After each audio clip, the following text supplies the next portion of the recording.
इस कार्यक्रम के प्रायोजक है कृषि एवं किसान कल्याण मंत्रालय, भारत सरकार। प्रधानमंत्री किसान मान धन योजना। मिलेगा पेंशन का सहारा, कृषक ना होगा बेसहारा। जुड़ेगा खुशियों से नाता, कटेगा सुख से बुढ़ापा। सुरक्षित होगा अन्नदाता, सुरक्षित होगा अन्नदाता। प्रधानमंत्री किसान मान धन योजना से लघु सीमांत किसानों का भविष्य होगा सुरक्षित और 60 वर्ष की आयु से 3,000 रूपए मासिक पेंशन होगी सुनिश्चित। 55 रूपए से 200 रूपए की मासिक किश्त देकर प्रवेश कर सकते हैं। 18 से 40 वर्ष तक के किसान इस अंशदायक योजना में सरकार देगी बराबर का योगदान। सभी किसान भाई बहन इस योजना के लाभ के लिए जन सेवा केंद्र में जाएं और अपना निःशुल्क नामांकन कराएं। प्रधानमंत्री किसान मान धन योजना, अन्नदाता के परिश्रम को संबल, पेंशन से सुरक्षित उनका कर। कृषि एवं किसान कल्याण मंत्रालय, भारत सरकार द्वारा जनहित में जारी। कार्यक्रम किसान की बात में आपका स्वागत है और आज कार्यक्रम लेकर हाजिर है मैं हूं गौतम और मेरे साथ हैं कमलेश मुदगल। कमलेश जी, आज जो हमारा कार्यक्रम है किसान की बात, हम लोग किसान की तरक्की कैसे हो, किसान की आमदनी जो है वो 2 गुनी से 4 गुनी कैसे हो, इस पर बात करते हैं। और आज का जो हमारा विषय है वो बहुत ही खास है क्योंकि आज का जो समय है, प्रदूषण आप देख रहे हैं दिल्ली एनसीआर में कितनी भयंकर रूप ले रही है। लोगों को सांस लेना जो है वो मुश्किल हो रहा है। और तो इस वजह से आज जो हमारा विषय है वो है पूसा डीकम्पोजर के उपयोग से पराली प्रबंधन कैसे करें। तो इसके लिए हमने अपने स्टूडियो में आमंत्रित किया है आज के जो विशेषज्ञ हैं हमारे, वो हैं डॉक्टर YV सिंह, जो कि प्रधान वैज्ञानिक हैं भारतीय कृषि अनुसंधान संस्थान पूसा नई दिल्ली में। और पूसा डीकम्पोजर के उपयोग से पराली प्रबंधन ये हमारा विषय है। इसके लिए हमारे जो श्रोता हैं वो हमारे एक्सपर्ट से डायरेक्ट सवाल पूछ सकते हैं, हमारे कार्यक्रम से जुड़ सकते हैं। अगर उनके जहन में कुछ इस विषय से संबंधित सवाल हों तो वो हमें फ़ोन कर सकते हैं। फ़ोन नंबर हम बता देते हैं 011 जो कि दिल्ली का STD कोड है, उसके बाद 23421081 पर आप कॉल कर सकते हैं। दूसरा नंबर जो है 011 STD कोड है, 234210 और 83 पर भी हमें आप कॉल कर सकते हैं। और जो स्टूडियो में लगातार बने हुए हैं हमारे एक्सपर्ट साहब, तो उनसे आप सवाल पूछ सकते हैं। बिल्कुल। और इसके साथ ही सबसे पहला जो सवाल है वो मेरे जहन में भी आ गया है कि जब हम बात कर रहे थे डॉक्टर साहब प्रदूषण की, तो ये प्रदूषण जब होता है और जब ज़्यादा होता है तब हम लोग जो है मास्क लगाते हैं या कहते हैं कि अब हमें सांस की समस्या हो गई है या बच्चों को सांस लेने में तकलीफ हो गई है, बाहर जाने से हम घबराने लगते हैं। तो सबसे पहले तो यही जानना चाहूँगी, जो ये प्रदूषण है ये बहुत ज़्यादा जो है वो क्यों है, क्या इसके कारण है? उसके कई कारण हैं जी, जिसमें जो फसल अवशेष का जलाना है एक कारण है। उसके अलावा भी बहुत से कारण हैं, जो व्हीकल्स हैं और बहुत से कारण हो सकते हैं। मगर इन दिनों में खासकर 15 अक्टूबर से 15 दिसंबर के बीच में धान की पराली के जलाने की वजह से काफ़ी प्रदूषण बढ़ जाता है। जो किसान भाई पंजाब, हरियाणा, उत्तर प्रदेश में काफ़ी क्षेत्रों में धान की पराली को जला देते हैं, उससे धुआं काफ़ी निकलता है और वो धुआं हवा के साथ साथ दिल्ली के क्षेत्र में भी आता है और इससे काफ़ी समस्या बढ़ जाती है। सांस की बीमारी है वो बढ़ जाती है और कई बार तो इतना हो जाता है कि कई बार तो फ्लाइट तक भी कैंसिल करने की नौबत आ जाती है, क्योंकि जो दिखने का जो डिस्टेंस है वो भी कम होने विजिबिलिटी कम हो जाती है। जी डॉक्टर साहब, जैसे वायुमंडल की बात करें, पर्यावरण की बात करें हम लोग, जिसमें वायु, जल, भूमि, वनस्पति और जीव जंतु शामिल हैं और हमारे अस्तित्व के लिए बहुत ही आवश्यक हैं। तो एक तो हम लोग बात कर रहे हैं जैसे पराली प्रबंधन को लेकर, तो किसान भाई अगर पराली प्रबंधन करें, पराली को ना जलाएं, तो उनके अन्य विकल्प क्या हो सकते हैं कि बिना जलाए उनके जो पराली का जो समाधान है वो भी हो जाए और प्रदूषण भी ना फैले? असल में किसानों को लगता है कि पराली उनके लिए एक बोझ है, उसके लिए वो जला देते हैं क्योंकि उनको लगता है कि उसका दूसरे रास्ते नहीं है। मगर कई रास्ते हैं जिसको वो पराली को एक रिसोर्स की तरह प्रयोग कर सकते हैं। उससे उनकी मिट्टी की गुणवत्ता भी सुधरती है और उसके भी पराली के कई चीजें वो बना भी सकते हैं, उसका एक बाजार भी है जिसको देके वो इनकम भी कर सकते हैं। जी, तो बहुत ही अच्छी बात है कि पराली प्रबंधन भी हो जाएगा और उसका जो विकल्प है उसके रूप में उनको चीजें भी मिल जाएंगी। बिल्कुल। और डॉक्टर साहब, एक चीज़ मैं ये जानना चाहूँगा कि जैसे किसान भाई जो हैं वो पराली को खेतों में जला देते हैं, तो कई प्रकार के जीवाश्म, जो सूक्ष्म जीव जो धरती में होते हैं, मृदा में होते हैं, वो भी उसके साथ जल जाते हैं, जो कि किसान मित्र भी कहे जाते हैं। उसके बारे में क्या कहना चाहेंगे? जब किसान पराली को जलाते हैं तो किसान को लगता है कि उनका पैसा बच रहा है, कि वो उनको पैसा नहीं देना पड़ेगा उसको खेत को खाली करने के लिए। मगर जब वो जलाते हैं तो उससे उनकी मिट्टी में जो पोषक तत्व जो उसमें जाने चाहिए, यदि हम देखें कि 1 टन या जो धान की जो औसत उपचार है इस एरिया में, उसमें किसान 30-35 किलो नाइट्रोजन भी जला देता है अवशेष के साथ साथ। इसके अलावा फास्फोरस भी 8-10 किलो, पोटास तो और भी ज़्यादा है, 30-40 किलो से भी ज़्यादा पोटास भी जला देता है, जो उनके खेत में उनकी फसल के काम में आना चाहिए वो जला देते हैं। कि इसके बाद किसान को अपनी मिट्टी में और ज़्यादा खाद डालना पड़ता है। पोषक तत्वों के अलावा मिट्टी में काफ़ी लाभदायक जीवाणु होते हैं, वो भी जलाने की वजह से, वो गर्मी की वजह से वो भी मर जाते हैं, और इससे मिट्टी की गुणवत्ता लगातार खराब होती जा रही है और किसान को ज़्यादा से ज़्यादा फिर उसमें खर्चा करना पड़ता है। जी, जब भी हमारे स्टूडियो में वैज्ञानिक आते हैं तो एक उत्सुकता होती है कि हम जो विषय लेकर आए हैं उसके बारे में अधिक से अधिक हमारे श्रोताओं को जानकारी मिल जाए। तो जब हम बात कर रहे हैं पराली प्रबंधन, सबसे पहले कि पराली प्रबंधन कैसे करें हमारे किसान भाई? पराली प्रबंधन के लिए कई रास्ते हैं। एक तो है कि उसको खेत में ही खाद बना दिया जाए, उसको गला दिया जाए, तो वो एक रास्ता है।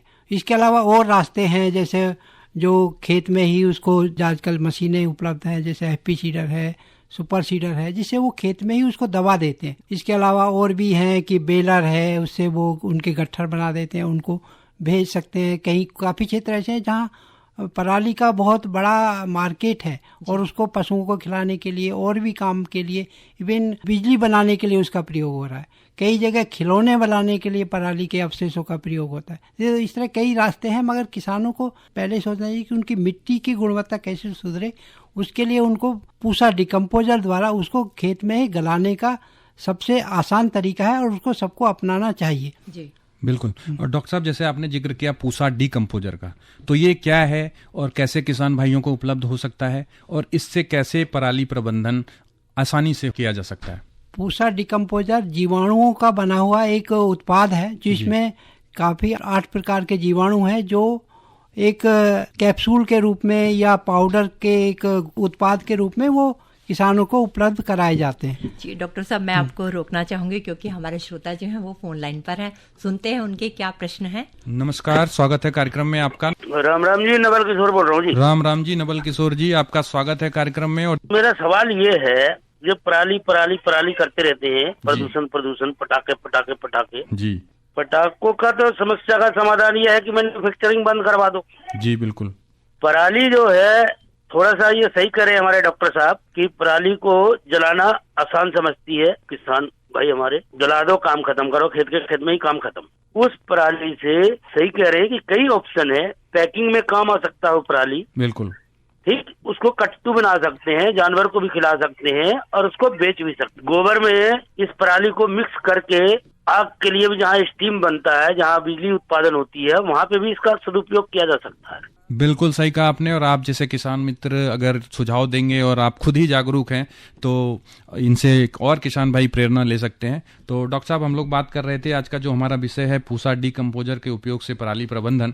तो पूसा डिकम्पोजर कैसे मिल सकता है किसान भाइयों को और कैसे कार्य करता है ये डिकम्पोजर, उस पर हम लोग बात कर रहे थे। पूसा डिकम्पोजर पिछले कुछ सालों से उस पर काफ़ी अध्ययन हुआ है, काफ़ी डेमोन्स्ट्रेशन हुए हैं और ये पूसा से उपलब्ध है। और पूसा से ही नहीं, पूसा ने काफ़ी प्राइवेट कंपनियों को भी इसका लाइसेंस दिया है उत्पादन करने के लिए, और वो विभिन्न क्षेत्रों में काम कर रही हैं और वहाँ से भी वो किसानों को वो उपलब्ध करा देती हैं। तो ये जो डिकम्पोजर है ये 3 तरह के रूप में उपलब्ध होता है। एक तो है कैप्सूल, जो 4 कैप्सूल हैं, जो 1 हेक्टेयर के लिए उनको घोल बनाना होता है, तो उसमें घोल बनाने में कुछ टाइम लगता है। इसके अलावा ये तरल रूप में भी उपलब्ध है, उसमें भी उसको, इससे किसानों को टाइम बच जाता है। बिल्कुल। और तीसरा तरीका है पाउडर के फॉर्म में। जी। पिछले साल से पाउडर के रूप में भी ये उपलब्ध है, जिसमें किसान सीधे उसको प्रयोग करता है, पानी में घोलता है और स्प्रे कर देता है। किसान का समय बच जाता है। जी। जो किसान कहते हैं कि उनके पास समय की कमी है,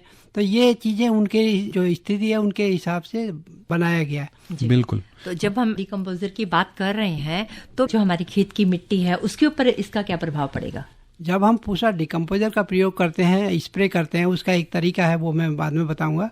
तो उसके प्रयोग करने से जो पराली है जो खेत में ही गल जाती है और जो उससे पोषक तत्व हैं और मिट्टी में ही मिल जाते हैं, तो उनको बाद में खाद के रूप में कम देना पड़ता है। इसके अलावा मिट्टी की जो भौतिक स्थिति है वो सुधरती है, उनका पानी जो मिट्टी में रुकना चाहिए वो उसकी शक्ति बढ़ जाती है, जीवाणुओं की संख्या बढ़ जाती है। इस तरह विभिन्न तरह के लाभ होते हैं।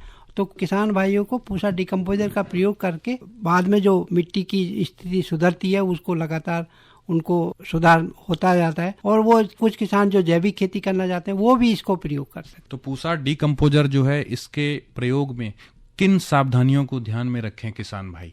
पूसा डिकम्पोजर जब प्रयोग करना है तो जैसे मैं कह रहा था कि घोल है, उनको पहले कैप्सूल से घोल बनाना है। और घोल नहीं है तो उनको यदि पाउडर वाला प्रयोग करना है तो सीधे उसका घोल बनाना है पानी में और स्प्रे करना है। उसके लिए ध्यान ये देना है कि धान की कटाई के जितना जल्दी हो सके या हो सके तो उसी दिन उसका स्प्रे कर दें, क्योंकि उस टाइम क्या होता है खेत में नमी होती है और उसको स्प्रे करेंगे तो नमी स्प्रे करने के बाद उसकी जितना जल्दी हो सके तो उसी दिन उसकी जुताई कर दें, ताकि डिकम्पोजर और अवशेष मिट्टी में ज़्यादातर मिल जाए। उसके बाद किसान अपने खेत का पलेवा कर सकते हैं और पलेवा करने के बाद किसान जानते हैं कि 15 दिन के करीब उनको लगेंगे जुताई करने के लिए। तो उस दौरान उनका जो अवशेष है करीब 80% गल चुके होंगे। बिल्कुल। तो हमारे एक श्रोता और फोन लाइन पर है, देखते हैं उनका क्या प्रश्न है। हेलो। हाँ मैम नमस्ते। जी नमस्कार मैम मेरा क्वेश्चन है जी, पराली की जो समस्या है वो पंजाब हरियाणा उत्तर भारत में जी, तो मैं महाराष्ट्र से बोल रहा हूँ। महाराष्ट्र के किसान इसका मतलब पराली का एक अच्छी आमदनी के रूप में देखते हैं, क्योंकि एक पराली ये लोग मतलब इसके गट्ठे या पैकिंग करके जो तबेला वगैरह होता है वो भैंसों को खिलाने के लिए उसकी अच्छी आमदनी होती है। तो क्या पंजाब हरियाणा तरफ के जो किसान है तो ये उनको आमदनी भी हो सकती है, तो ऐसा कुछ नहीं हो सकता है क्या? तो ये सुझाव किसान को यही करना चाहिए, मतलब यदि वो खेत में ही दबा दें तो उनकी अपनी खेती की उर्वरता बढ़ेगी। और इसके अलावा कुछ किसान यदि बेचना भी चाहें तो जैसे दिल्ली के आसपास ही राजस्थान है, उस एरिया में काफी डिमांड है इस पशु चारे के रूप में। उसमें भी किसान उनके गट्ठर बन जाए, बेलर उपलब्ध है, उससे गट्ठर बना लें और उसको दूसरे क्षेत्रों में भेजा जा सकता है। उससे क्या है उसका जो एरिया है, जो वॉल्यूम है, करीब 1/3 कम हो जाता है, तो उससे दूर भेजने में उसको आसानी होती है। ये तो बहुत ही अच्छी बात है। और एक श्रोता और है हमारे फोन लाइन पर, तो उनका प्रश्न भी सुन लेते हैं। गौतम नमस्कार, स्वागत है आपका कार्यक्रम में। जी सर नमस्कार। अपना नाम बताएं सर। जी मैं तापोस वेस्ट बंगाल का रहने वाला हूँ। इस वक्त मैं दिल्ली से। जी दिल्ली से आपका स्वागत है सर, आप अपना प्रश्न पूछ सकते हैं।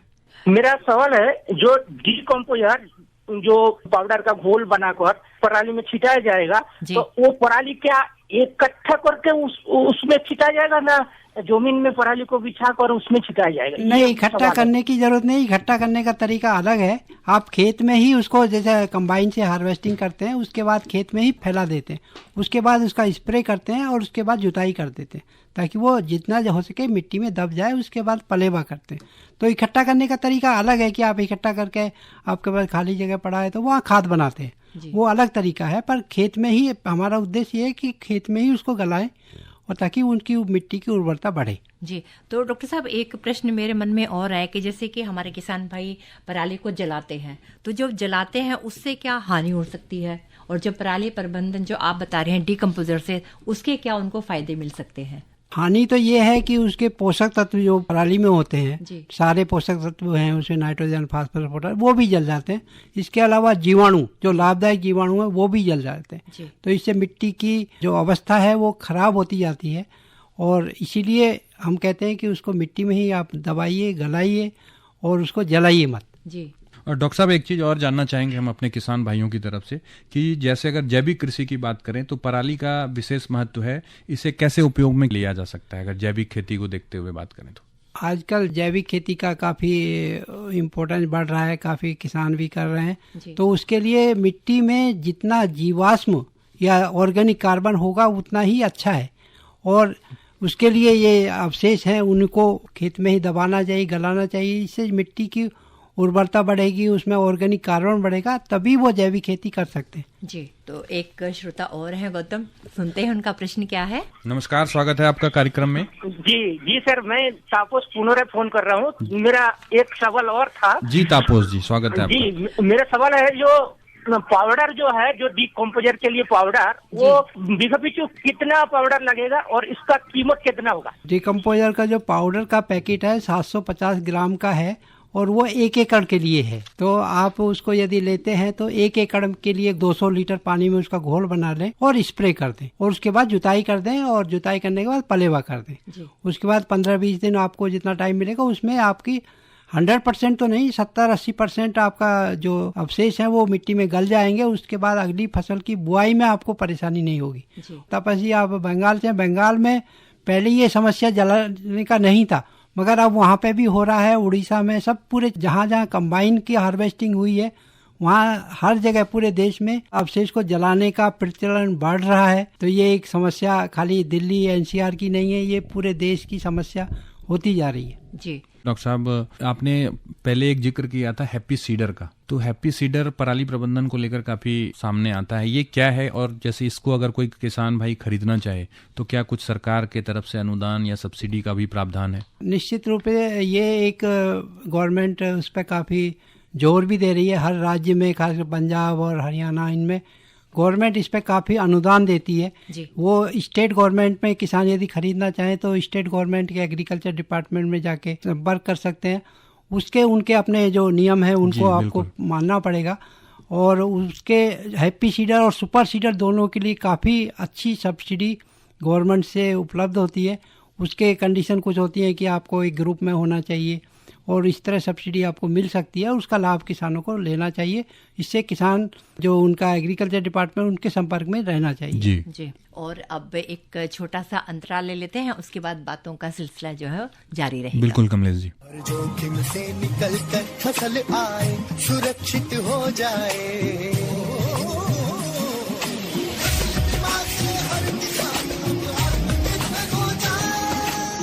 संकट के समय प्रधानमंत्री फसल बीमा योजना किसानों के लिए वरदान है।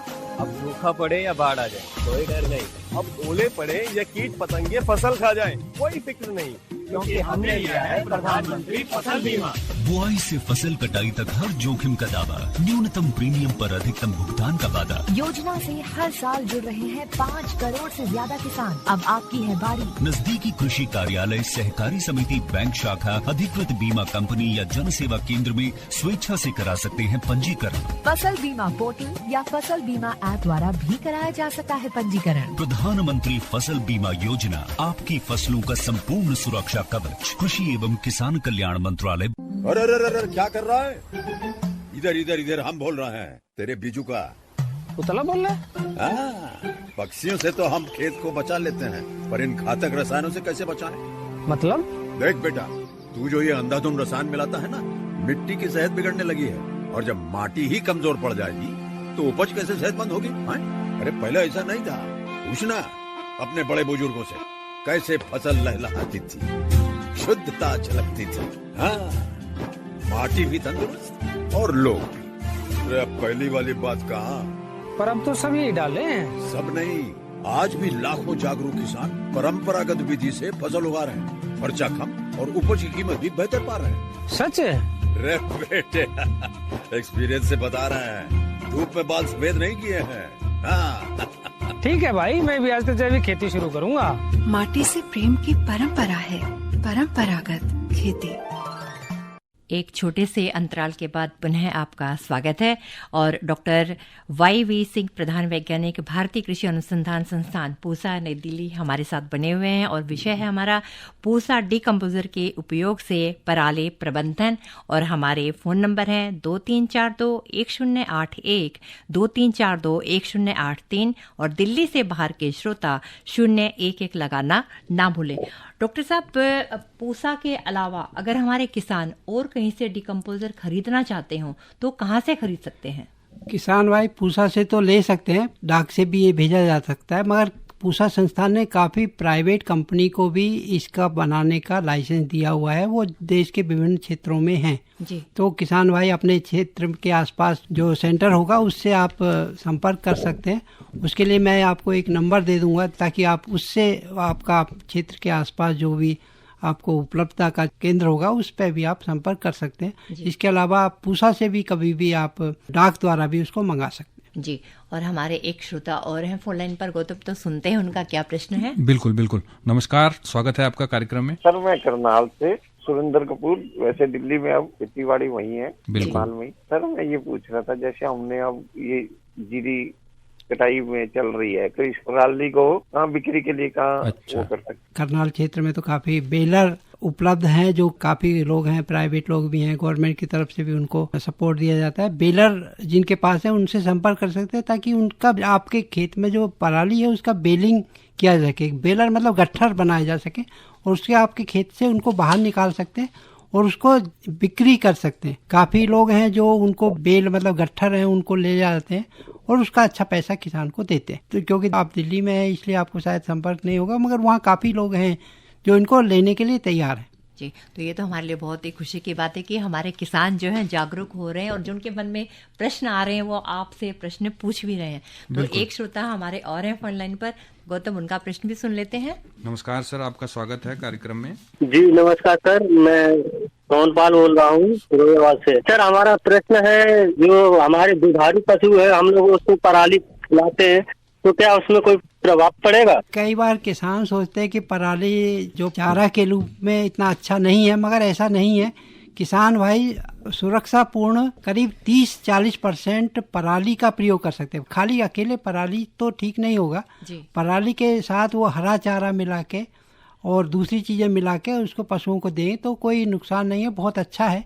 30-40% तक आसानी से मिला सकते हैं। बाकी हरा चारा के साथ उसको मिला दें और उसको खिलाएं तो बहुत अच्छा है। बिल्कुल बिल्कुल। डॉक्टर साहब, एक और सवाल मेरे मन में जो आ रहा है, जैसे पूसा डीकम्पोजर का जब इस्तेमाल किसान भाई करेंगे तो वो पराली कितने दिनों में नष्ट हो जाता है, इसके बारे में बताएं। वो जैसे हमने कहा कि किसान धान की कटाई के बाद जुताई कर दें, हैरो से या डिस्क जो है उससे जुताई कर दें, उसके बाद पलेवा कर दें।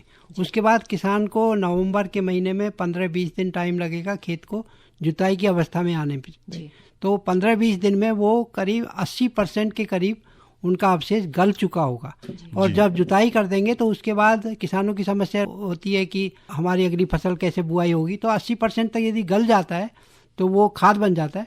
उसके अलावा बाद उनकी जो मशीन की से बुआई करते हैं सीड्रिल वगैरह से, तो उसको कोई परेशानी नहीं होगी। 20% होने पे भी 20% जो है वो बाद में गलता रहेगा और एक तरह से वो एक मल्चिंग का भी काम करेगा जी। बिल्कुल। और डॉक्टर साहब, आज का हमारा कार्यक्रम था पूसा डीकम्पोजर के उपयोग से पराली प्रबंधन, और आपने इतनी महत्वपूर्ण जानकारियां साझा की हमारे किसान भाइयों के साथ। निश्चित तौर पर वो लाभ उठाएंगे और पराली को प्रबंधन करेंगे, जलाएंगे नहीं, जिनसे उनका नुकसान तो होता ही है। साथ ही साथ अगर नहीं जलाएंगे तो उनके कई फायदे हो सकते हैं, वो आपने बताए। हमारी आशा है कि किसान भाई इसका लाभ जरूर लेंगे जी। और डॉक्टर साहब का बहुत बहुत धन्यवाद। और अब हम भी लेते हैं श्रोताओं से विदा। आप सबको हमारा नमस्कार।